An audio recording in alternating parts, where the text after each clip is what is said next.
चलिए ध्यान दीजिए बना। देखिए conical vessel of radius 6 centimetre and height 8 centimetre is completely filled with water. तो सबसे पहला काम क्या है कि बोल रहा है कॉनिकल वेसल है,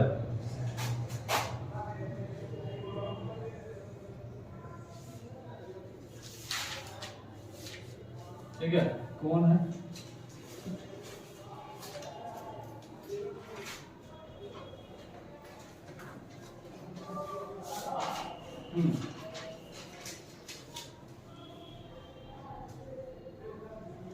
इसको मान लेते हैं हम लोग ए बी सी, ठीक है, और उसके बाद इसको मान लेते हैं बी,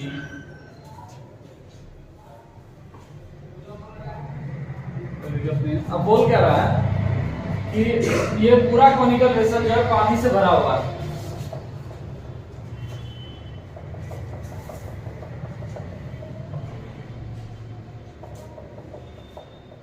पहले क्वेश्चन समझ लीजिए फिर बनाने का बता देंगे। तो ये completely filled with water, A sphere is lowered into the water. एक स्फीयर मतलब गोला किसको डुबाया गया इसमें, और मान लीजिए कोई गोला इसमें डुबाया गया,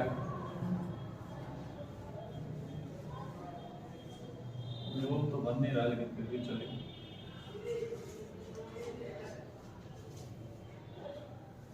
हाँ तो रुके, अब ये बोले रहा है lowered into the water and its size is such that when it touches the sides it is just immersed। तो इसका साइज गोला का इतना बड़ा है कि जैसे वो डूबता है तो यहाँ पे आके फंस जाता है। इसका साइज इतना बड़ा है कि बोलता है its size is such that when it touches the side it is just immersed। तो जैसे इस अंदर सटता है यहाँ वैसे ही ये इसके अंदर चला जाता है, मतलब इसका जो लेवल है उसके अंदर इमर्स हो जाता है, पूरे तरह से डूब जाता है, कंप्लीटली इमर्स, ये नहीं पास सकता। तो अब क्या बोल रहा है कि what fraction of water overflows, तो कितना पानी इससे निकलेगा इसके डूबने के बाद। अगर ये पूरा भरा हुआ है तो इसमें कुछ डुबाएंगे तो पानी तो गिरेगा ना। तो आप लोग पढ़े होंगे आर्किमिडीज प्रिंसिपल, फिजिक्स में था, 9th क्लास में था शायद। आर्किमिडीज प्रिंसिपल बोलता था ना कि जितना ऑब्जेक्ट जितना बड़ा जितना पानी डूबता है उतना ही ज्यादा वाटर को डिस्प्लेस करता है। तो उसी हिसाब से ये कुछ ना कुछ इससे पानी गिरेगा जब इसके अंदर गोला डाला जाएगा। तो जो भी हो, तो आपको ये बनाना है। इसमें दिया हुआ क्या क्या है देख लेते हैं हम लोग। पहले दिया हुआ है कि radius of cone conical vessel का 6 है, तो मतलब इसका रेडियस जो है वो 6 सेंटीमीटर है। या आप लोग लिख लीजिए बगल में, तो AC is equal to BC is equal to कितना है 6 सेंटीमीटर। दूसरा चीज क्या दिया हुआ है, and the height 8 centimetre. Height इसका कितना है 8 सेंटीमीटर है।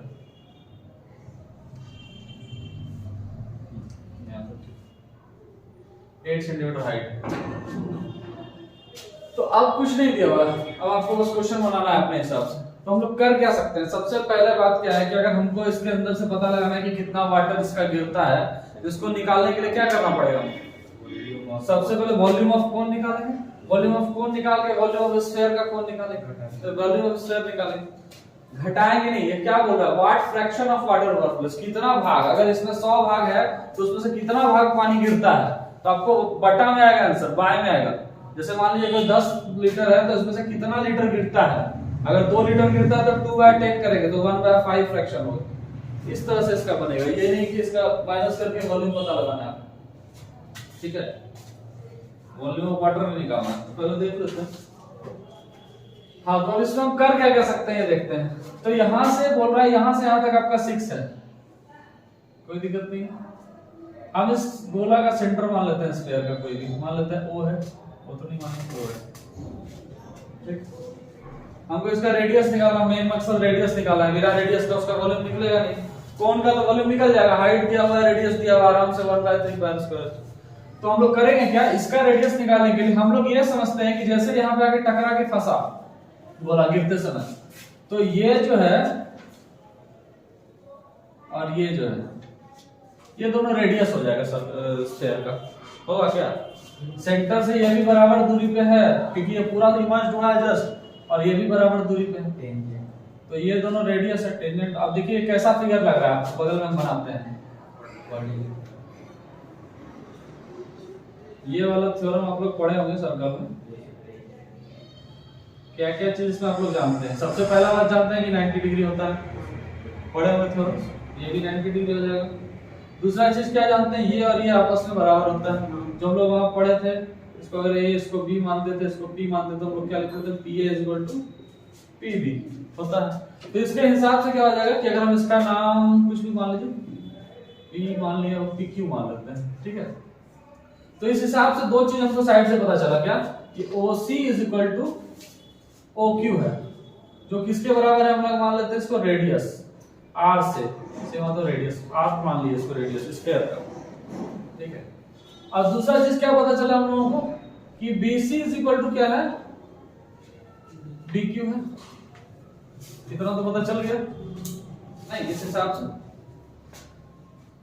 तो अब क्या कर सकते हैं, अब देखते हैं हम लोग क्या कि इसका पूरा वैल्यू 8 है। तो हम लोग एक काम करते हैं, इन ट्रायंगल, इस वाले ट्रायंगल में लेते हैं। इसका ट्रायंगल का नाम क्या है, BPC है ना। BPC ट्रायंगल में 90 डिग्री होगा तो हम जानते हैं, होगा ना। तो इसके हिसाब से 90 डिग्री के हिसाब से ये आपको PC का वैल्यू कितना दिया, 8 दिया हुआ, क्योंकि हाइट है। तो PC इज इक्वल टू 8 है, और लिख ही देते हैं, दिक्कत नहीं होगा। और रेडियस कितना है, BC is equal to 6x। तो आपका क्या है, ये पता है आपको, ये पता है, तो आप ये पता लगा सकते हैं नहीं। तो हम लोग क्या करते हैं, ट्रायंगल BPC में हम लोग पता लगाते हैं PB। तो PB इज इक्वल टू क्या होगा, पाइथागोरस थ्योरम से बताइए। PB इज इक्वल टू, ये हाइपोटेन्यूज हो गया ना, ये 90 डिग्री है, इसके अपोजिट में हाइपोटेन्यूज हो गया। तो PB is equal to formula यहां पे क्या लग जाएगा आपका, PC square plus BC square, हाँ 10 ही आएगा। तो PC का वैल्यू क्या है, 8 है, 8 का स्क्वायर प्लस BC 6 का स्क्वायर कितना हो गया, 64 प्लस 36 मतलब रूट अंडर 100 मतलब 10 सेंटीमीटर, तो सेंटीमीटर, ठीक है। तो हमको क्या पता लग गया कि PB जो है वो 10 है। और एक चीज और पता लगा, अगर PB 10 है तो इसका वैल्यू क्या होगा, PQ का।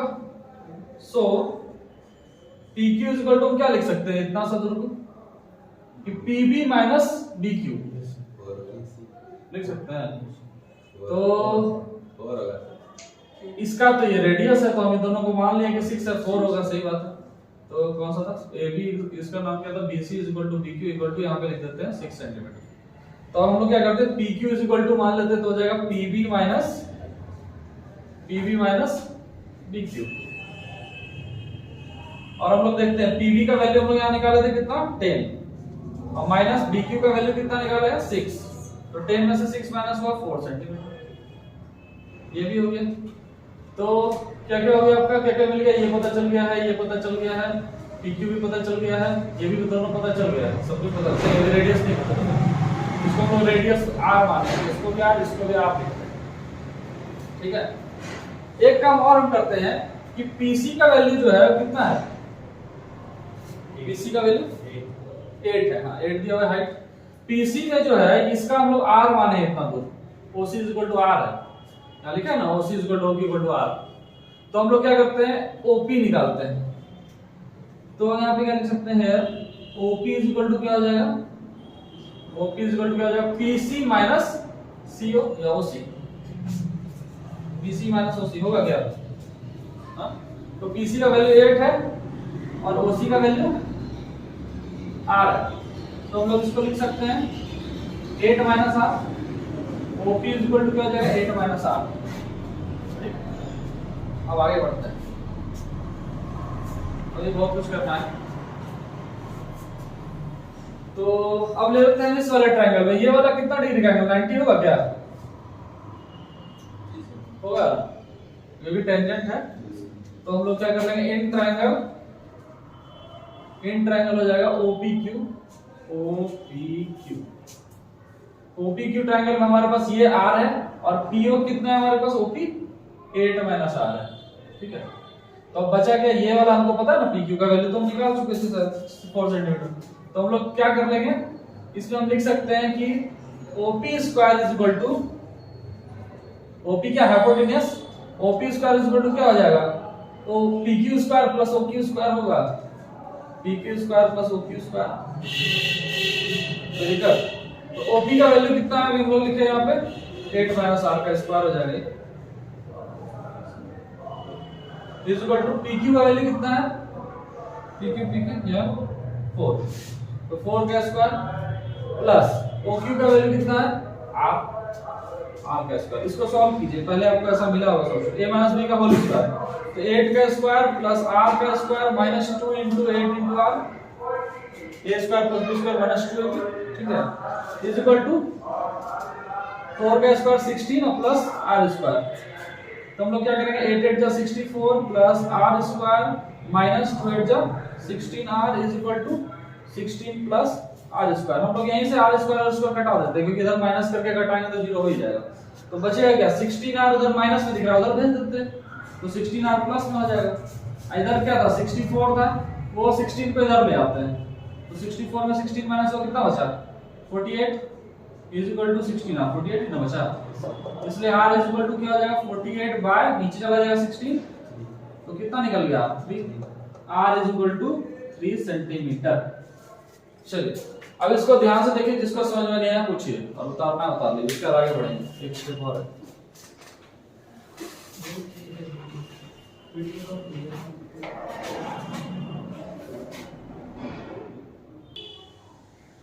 ठीक है, तो PC is equal to 8 centimetre है और क्या है, BC is equal to 6 centimetre, तो ये 8 है ये 6 है, तो पाइथागोरस थ्योरम से इस ट्रायंगल में हम लोग लिए तो क्या हो गया, PB is equal to PC square plus BC square root under, तो सबका वैल्यू रखे, PC का वैल्यू 8 था, BC का वैल्यू 6 था, सॉल्व करके निकालिए, तो PB कितना हो गया 10 सेंटीमीटर।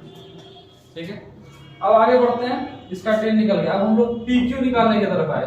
PQ क्या है, ये क्यों निकाले, क्योंकि इस ट्रायंगल से हमको काम था रेडियस निकालने के लिए, तो इस ट्रायंगल को यूज करके हम लोग इसका PQ निकालने के लिए पहले हम इस ट्रायंगल से निकालेंगे पूरा PV का वैल्यू, जो कि हमारा 10 निकल गया। तो ये पूरा 10 था, उसमें से ये रेडियस हम निकाल चुके थे 6, तो 10 में से 6 माइनस हुआ तो कितना बचा, इतना सा PQ, जिसका वैल्यू कितना निकला 4, दिख रहा है बड़ा लेकिन है छोटा। ठीक है, तो PQ निकल गया। अब इतना निकलने के बाद हम लोग क्या कर रहे हैं कि इस ट्रायंगल में हम लोग को 3 चीज चाहिए होता है निकालने के लिए। पहला हो गया ये परपेंडिकुलर, जिसको हम लोग r मान चुके हैं, और दूसरा हो गया ये बेस, इसको हम लोग क्या निकाल चुके हैं, 4 निकाल चुके हैं। बच गया ये मेरे पास है ही नहीं, तो उसको निकालने के लिए क्या करेंगे, पूरा का पूरा PC का वैल्यू जो दिया हुआ है यहाँ पे हमको 8 हाइट, तो PC इज इक्वल टू 8 दिया है और इतना सा r माने हुआ है, तो इस हिसाब से हम लोग इतना सा निकालते हैं, पूरा 8 में से इतना r माइनस हुआ तो 8 माइनस r हो गया, इतना बड़ा एरिया, तो 8 माइनस r OP का वैल्यू हो गया। अब ये ट्रायंगल में हमको तीनों चीज पता है, 8 माइनस r है, ये r है और नीचे वाला बेस जो है वो 4 है, तो तीनों चीज पता होने के कारण OPQ ट्रायंगल में हम लोग पाइथागोरस थ्योरम लगाते हैं कि OP इसका क्या है, हाइपोटेन्यूज है, 90 डिग्री के अपोजिट वाला हाइपोटेन्यूज होता है, OP square equal to PQ square plus OP square. अब सबका वैल्यू पुट करेंगे, यहां से पुट करने के बाद सॉल्व करेंगे तो r निकल जाएगा। ठीक है, अब इसको करने के बाद आपको क्या कीजिए, r निकल गया, एक वॉल्यूम निकालिए कोन का, एक वॉल्यूम निकालिए स्फीयर का, इतना निकालिए, फिर दोनों को डिवाइड कीजिए, आंसर आ जाएगा। हम कर देंगे, पहले आप करिए।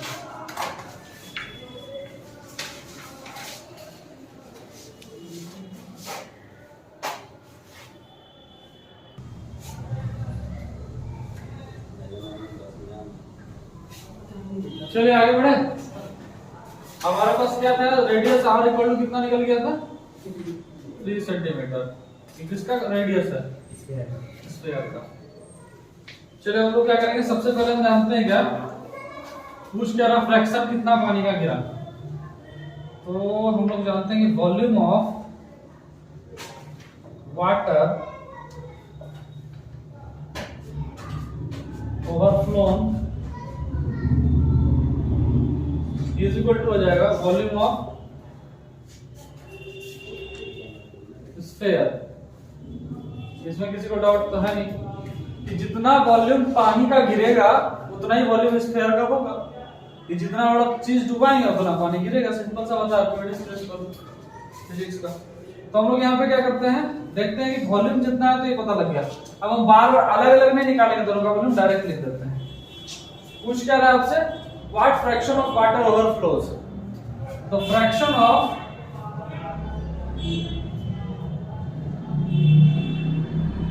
water overflows is equal to हो जाएगा volume of sphere by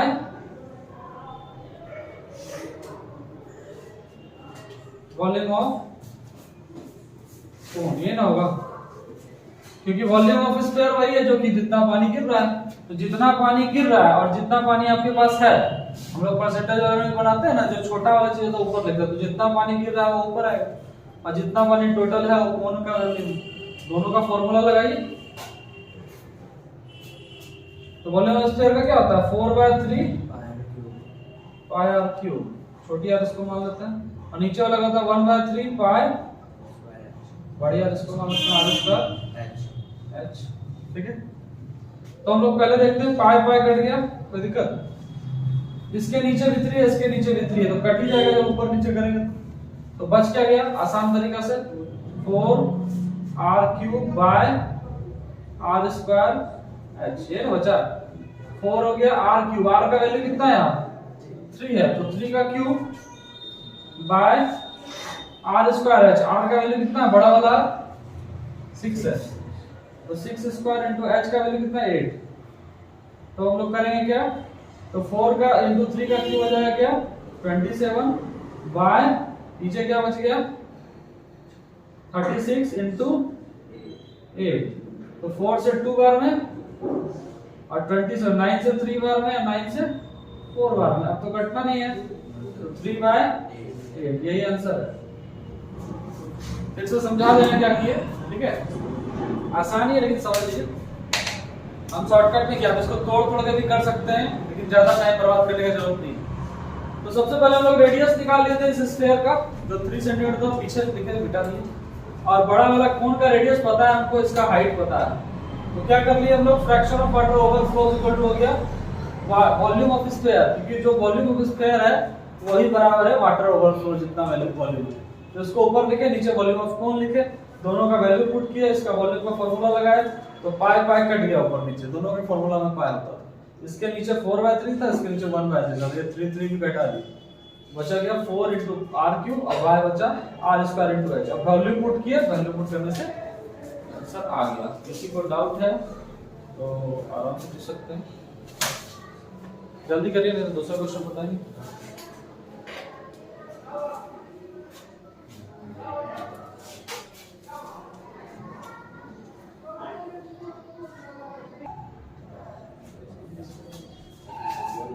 दूसरा क्वेश्चन है, water in a canal 6 meter wide and 1.5 meter deep is flowing with a speed of 10 km/h.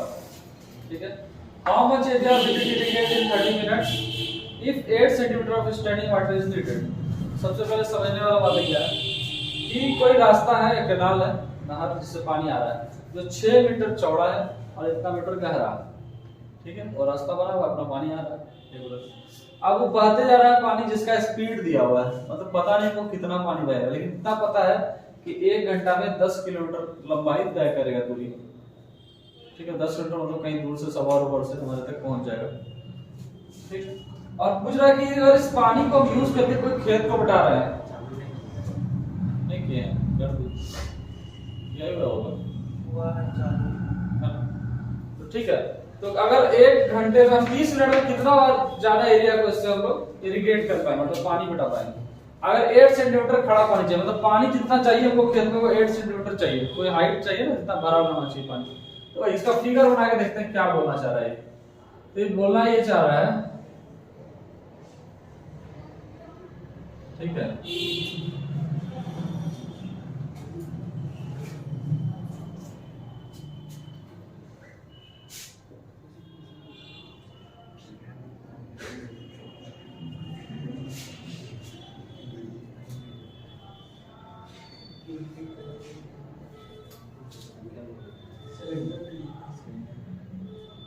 ठीक है, ध्यान दीजिए।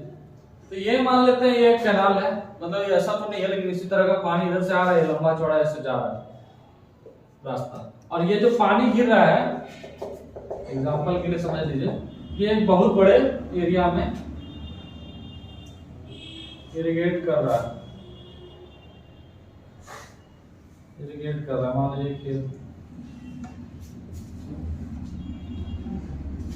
जो भी, इसको इरिगेट कर रहा है, और इस एरिया का जो हाइट है, वो हाइट जो है कितना चाहिए इसको, 8 सेंटीमीटर, हाँ 8 सेंटीमीटर हाइट इसको चाहिए कि पानी इतना ऊंचा रहना चाहिए, दूरी जितना कवर कर ले उसका एरिया पता लगाना है। पूछ रहा है ना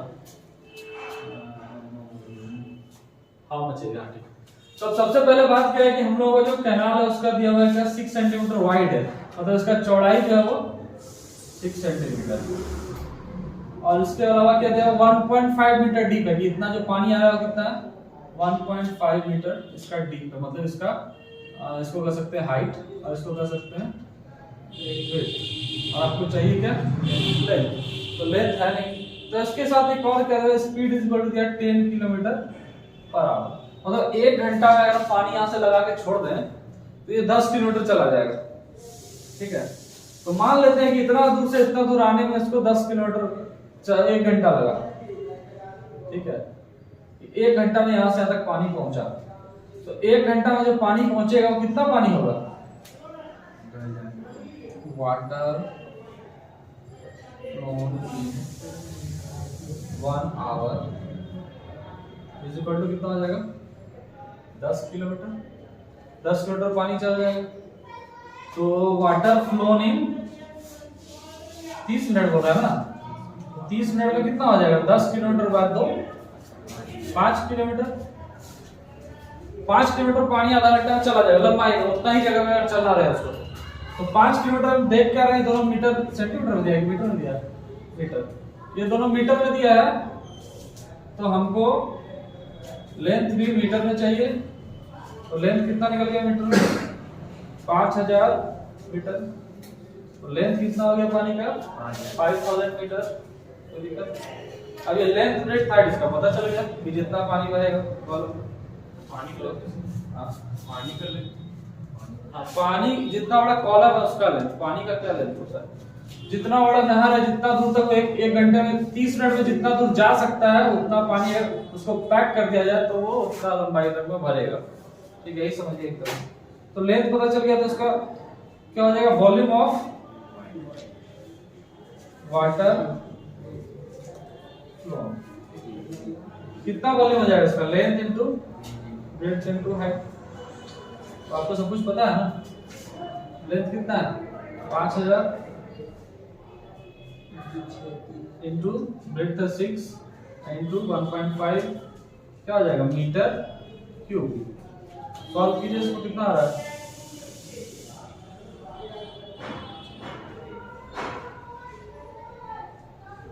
कितना है 5000 मीटर। ठीक है, हो गया। Very good.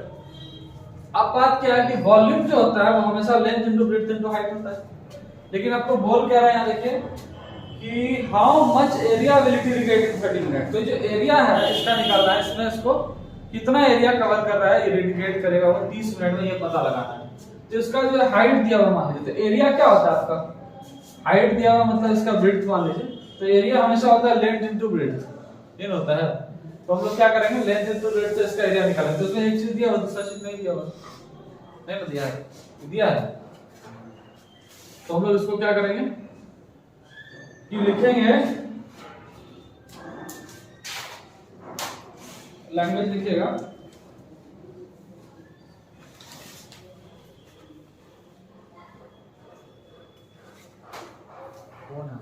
किसका फोन किसका है नाम बीच वाले से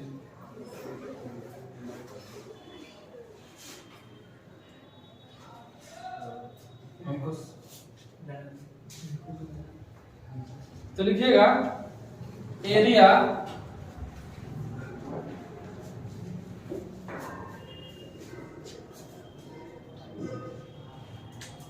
which will be irrigated in 30 minutes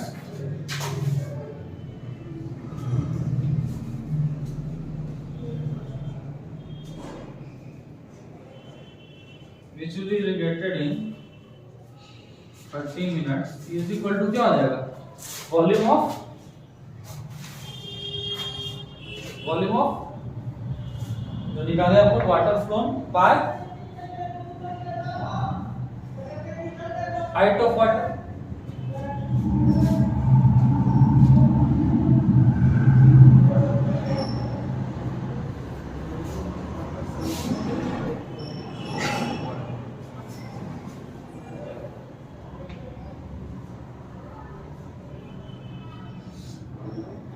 इसका बोला इसका हाइट कितना है, कितना 8 सेंटीमीटर। तो हम लोग क्या देखेंगे कि सब कुछ मीटर में है, तो इसका हाइट चेंज कर देते हैं हम लोग, किस में हो जाएगा, मीटर में 8 सेंटीमीटर से चेंज करेंगे तो 0.8 हाइट ऑफ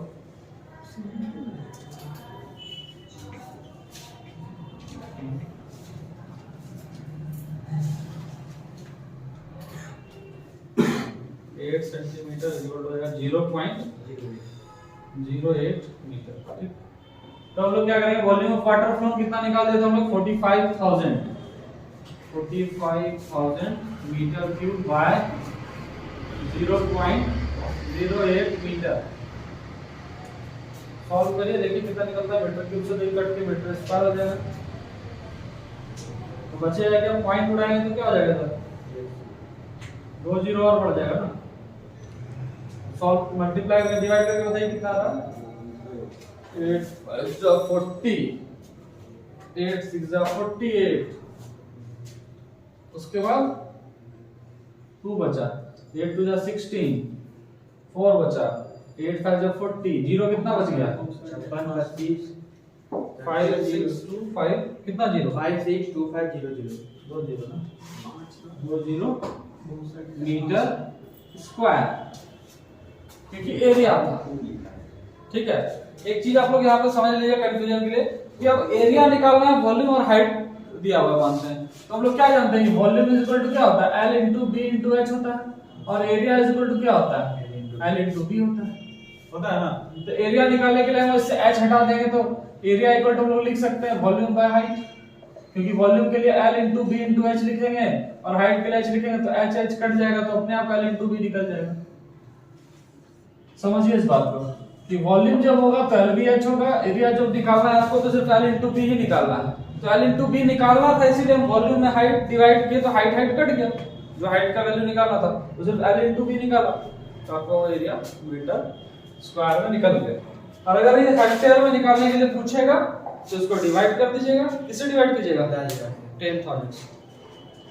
तो इन हेक्टेयर में क्या हो जाएगा 56250 बाय 10,000, 1 2 3 1 2 3 4 कितना बचेगा 5 1 2 3 4 1 2 3 4 56.25 हेक्टेयर।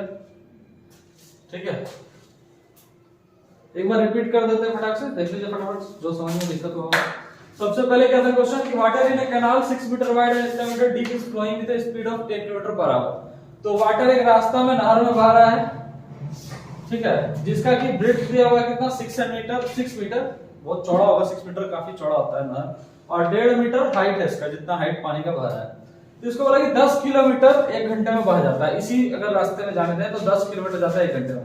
तो हमने उनसे पूछा कि अगर आधा घंटा ही बहाया जाए तो आधा घंटा बाद कितना एरिया उससे हम उसी पानी से इरिगेट कर लेंगे। तो हम लोग क्या किए, पहले हम लोग वाटर फ्लो इन 1 आवर हम जानते हैं 10 किलोमीटर बहेगा अगर 1 घंटा तक बहाने दिया जाए तो, लेकिन हमको आधा ही घंटा बहाना है, तो हम लोग आधे घंटे में क्या कर देंगे 10/2 10 5 किलोमीटर बहेगा। तो ये जो कॉलम है जितना दूर तक जाएगा, बहुत बड़ा नहर है, तो 5 किलोमीटर तक जाएगा उतना पानी हमको मिलेगा। तो इसका लेंथ क्या निकालिए 5000 मीटर 5 किलोमीटर के साथ। अब लेंथ ब्रेड्थ हाइट तीनों पता चल गया, तो लेंथ ब्रेड्थ हाइट से क्या निकालिए वॉल्यूम ऑफ वाटर फ्लो, कितना पानी बहा। इसको और भी लैंग्वेज में लिख सकते हैं, लिखेंगे volume of water in that canal या इन कॉलम, तो जितना पानी उसमें रुका हुआ है या जितना पानी वहां तक पहुंच सकता है लिख सकते हैं। तो इसको L into B into H किए तो लेंथ इतना था, ब्रेड्थ यहां से ले लीजिए, हाइट यहां से ले लिए 1.5 मीटर में है सब, सॉल्व करके इतना निकल गया, कितना 1 जीरो में गया 45,000 मीटर क्यूब, ये वॉल्यूम निकला पानी का। अब उसी पानी को लेके खेत में या कहीं पे डाल दिए, तो खेत में क्या इतना हाइट चाहिए हमको 8 सेंटीमीटर, और उतना कितना एरिया जाए उससे मतलब नहीं है, हाइट इतना जरूर चाहिए। तो एरिया पता लगाना कितना जा रहा है, तो इसको एरिया निकालने के लिए area which will be irrigated in 30 minutes is equal to हो जाएगा वॉल्यूम ऑफ वाटर फ्लो, जितना पानी बहा इससे निकला हमको जितना पानी मिला, और नीचे हो गया हाइट ऑफ वाटर, जितना आपको हाइट चाहिए था। तो उसको डिवाइड किया, वॉल्यूम होता है जो दिया निकाल के रखते हैं, और नीचे हाइट आपको पता था सेंटीमीटर में दिया था तो मीटर में उसको चेंज कर लिए कटाने के लिए, फिर दोनों को डिवाइड किया, डिवाइड करने से इतना मीटर स्क्वायर आया। तो ये जो हो गया आपका एरिया हो गया, और इसको हेक्टेयर में चेंज करना है तो 10,000 से डिवाइड करके निकालना। ठीक है, और किसी को भी दिक्कत है पूछ लीजिए, उतारना है उतार लीजिए, आगे बढ़ेंगे। तीसरा क्वेश्चन है, ये फार्मर होगा ना,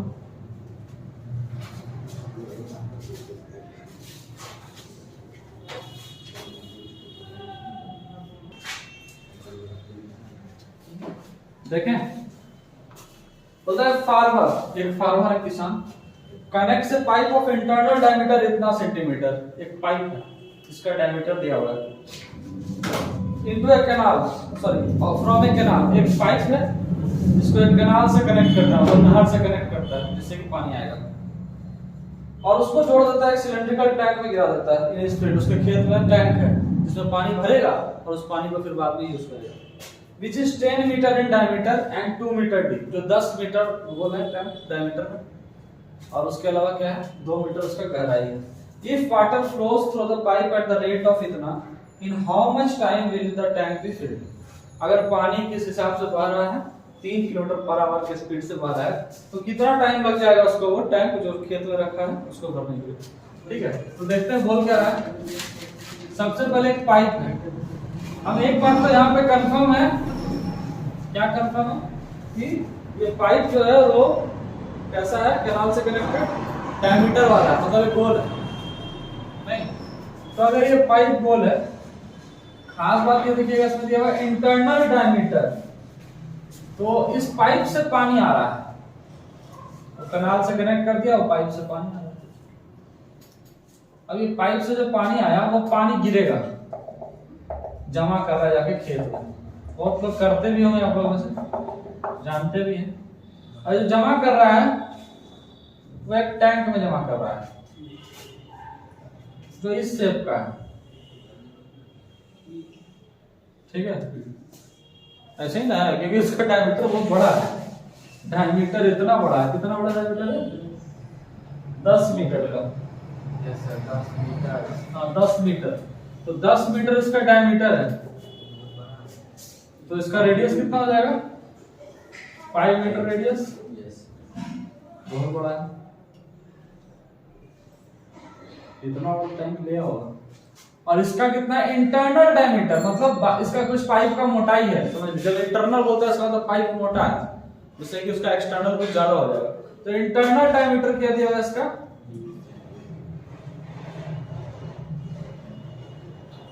कितना 3 है 20 सेंटीमीटर। तो इंटरनल रेडियस क्या हो जाएगा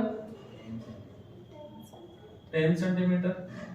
तो हम कहां तक देख रहे हैं सब मीटर में, जिसको मीटर में चेंज कर देते हैं, तो 10 बाय 100 0.1 मीटर इसका हो गया रेडियस। अब स्पीड कितना है यहाँ पे, जैसे उस क्वेश्चन में था स्पीड कितना दिया हुआ था 3 किलोमीटर पर आवर, 1 घंटे में 3 किलोमीटर चला जाता है, लेकिन हमारे पास तो मीटर किलोमीटर है नहीं, तो हम लोग इस हिसाब से क्या निकाल लेते हैं, इसको मीटर पर सेकंड में चेंज करते हैं। कैसे चेंज करते हैं पर सेकंड, हाँ तो ऐसे ही करते हो sir.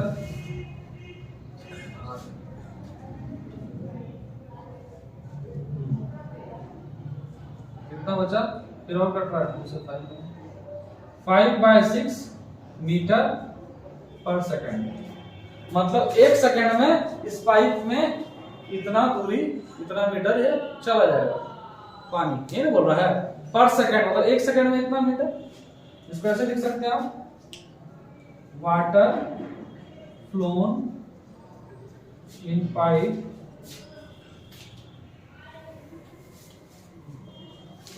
through pipe in 1 second is equal to 5/6 metre.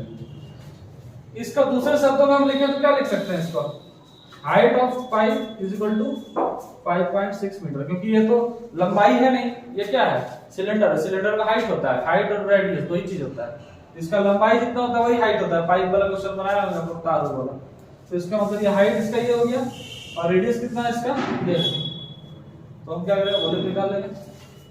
तो volume of water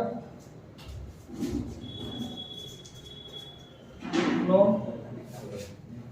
is equal to क्या हो जाएगा, इन 1 सेकंड वाला ये 1 सेकंड में, तो हो जाएगा वॉल्यूम क्या होता है पाई स्क्वायर h, तो पाई का वैल्यू 22/7, r स्क्वायर मतलब 0.1 into 0.1 और h का मतलब 5/6। सॉल्व कीजिए जल्दी से,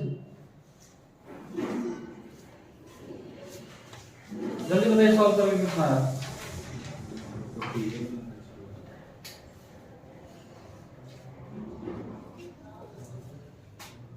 अरे 11/420 11/7 6 14 तो 42 into 100 ठीक है सही बात। कितना आ जाएगा मीटर क्यूब हो जाएगा ये देखो। अब देखते हैं इसका तो पता चल गया जो पानी आपके पास आ रहा है। अब इसका पता लगाएं क्योंकि बहुत बड़ा टैंक है, इसको तो पूरा भरना है। क्वेश्चन यही बोल रहा है, पढ़िए यहाँ पे बोल क्या रहा है, in how much time will the tank be filled, कि कितना समय में ये टैंक भरेगा। तो वॉल्यूम ऑफ टैंक कितना होगा, ये भी क्या होता है पाई स्क्वायर एच होता है ना, वो भी सिलेंडर है। इसको बड़ी आर कर दीजिए ताकि पता लगे कि बड़ा सिलेंडर है। तो पाई का वैल्यू 22/7, आर का वैल्यू कितना है उसका 5 into 5 और h का वैल्यू नहीं पता है, दिया तो है क्वेश्चन में दिया होगा। 2 मीटर डीप है तो 2 मीटर है, इसका गहराई कितना है 2 मीटर तो 2 हो गया। तो सॉल्व करें, क्या आ रहा है कट छट इसका 1100/7 1100/60 7 मीटर क्यूब। मतलब कुल मिला के आपको पानी इतना चाहिए भरने के लिए, और पानी किस हिसाब से आ रहा है, किस हिसाब से आ रहा है 1 सेकंड, इसमें 1 सेकंड लिख दीजिए ना कि कंफ्यूजन ना है। 1 सेकंड में इतना ही पानी मिल रहा है वॉल्यूम, और इतना वॉल्यूम आपको भरना है। तो टाइम टेकन क्या हो जाएगा, हम इधर लिख दें, मिटाना नहीं पड़ेगा। Time taken to fill the tank is equal to क्या होगा, कॉमन सेंस है कि volume of tank by volume of water flown in 1 second. तो वॉल्यूम ऑफ टैंक कितना है 1100/7, और ये बाय में है तो हम उसको डिवाइड में भी लिख सकते हैं। तो डिवाइड क्या हो जाएगा, वैसे कोई दिक्कत है नीचे भी लिख सकते हैं, तो उलटने के लिए लिख रहे हैं। डिवाइड क्या है 11/420, और क्या चीज निकलेगा ध्यान दीजिएगा, किस चीज में निकलेगा टाइम सेकंड में, क्योंकि हम लोग मीटर पर सेकंड के हिसाब से लिए हुए 1 सेकंड यहाँ लिखे हम सेकंड। तो अब कर लेते हैं 1100/7 और मल्टीप्लाई उलट जाएगा 420/11 सेकंड। तो 7 से 60 बार में 11 से 100 बार में, तो 6000 सेकंड। इसको मिनट में बदलेंगे तो कितना होता है, क्या मिनट में पूछ रहा है, कुछ दिया है हाउ मच टाइम नहीं दिया, ये भी आंसर हो सकता है। मिनट में चेंज करेंगे तो क्या होगा 6000/60 मिनट्स, तो 60 से कितना बार घटेगा 100, तो 100 मिनट। कोई दिक्कत, फिर घंटा में भी बदल लीजिए, कोई दिक्कत नहीं, 1 घंटा 40 मिनट। समझ पूछ लीजिए, बोलिएगा दोबारा बता देंगे, बता दीजिए।